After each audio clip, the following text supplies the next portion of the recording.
नेमकी काय पत्रकार परिषद होती, आपण कुठल्या अधिकाऱ्यांवर कारवाईची मागणी करतायत आणि का? 16 तारखेला जी मतमोजणी झाली त्या मतमोजणीमध्ये विनय गोसाई यांच्याकडे आमचे उमेदवार कुलभूषण पाटील व मयूर कापसे यांनी फेरमतमोजणीची मागणी जे निवडणूक अधिकारी होते त्यांच्याकडे केली, पण त्यांनी ती वेळेत घेतली नाही.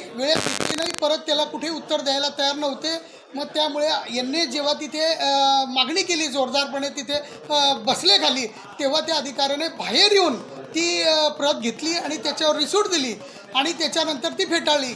जर 1 ते 19मध्ये जर 10 अर्ज आले असतील तर 7 लोकांचे स्वीकारले जातात आणि 3 लोकांचे का स्वीकारले जात नाही, याविरुद्ध आम्ही तिथे आंदोलन करत असताना, आम्ही म्हणजे आमचे उमेदवार आणि प्रतिनिधी आंदोलन करत असताना त्यांच्यावर जी लाठीचार्ज झाला, त्यांना ज्या पद्धतीने मारहाण झाली, त्यामुळे विनय गोसावी असतील, निवडणूक निर्वाचन अधिकारी तसेच पोलीस अधिकारी श्री बबनराव वड गणापुरे यांनी ज्या पद्धतीने लाठीचार्ज केला, लोकांचे हातपाय तोडलेत, डोकं फोडलं, याविरुद्ध आमची ही पत्रकार परिषद आहे. काल SP साहेबांनी असंही बाईट दिलं की पहिले दगडफेक झाली, त्यामुळे आमच्या लोकांनी लाठीचार्ज केला.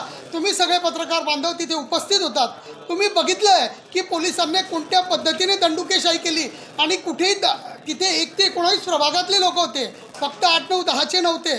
त्यामुळे त्यांनी जे सांगितलं आहे की आम्ही दगडफेक केली, आमचा त्या दगडफेकीशी किंवा कुठेही काही झालेलं नाही, त्या ज्या झालेल्या गोष्टी त्याच्याबद्दल SP साहेब बोलत आहेत आणि त्याबद्दल आम्ही 2 ते 3 तास तिथे कुठल्याही परिस्थितीचा दांगडो न करता आम्ही आमची मागणी मागत होतो.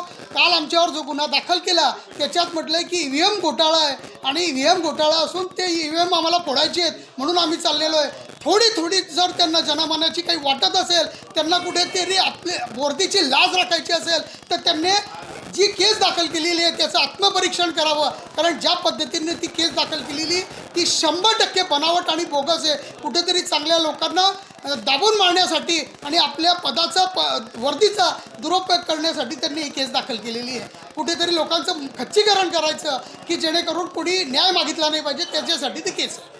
निवडणूक आयोगाकडे काय तक्रार केली आपण?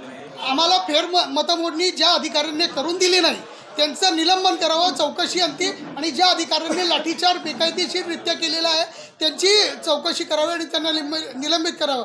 जसं पत्रकारांना काल सांगितलं होतं की तुम्ही मोबाईलमध्ये नेऊ शकत नव्हते, पण माझ्या माहितीप्रमाणे तिथल्या सगळ्या अधिकाऱ्यांकडे मोबाईल होते आणि त्या अधिकारी स्वतः मोबाईलवर बाहेरच्या लोकांशी बोलत होते. आणि जर हे सत्य आहे तर त्या अधिकाऱ्यांवर कारवाई कधी करणार हे निवडणूक आयोगाने जाहीर केलं पाहिजे.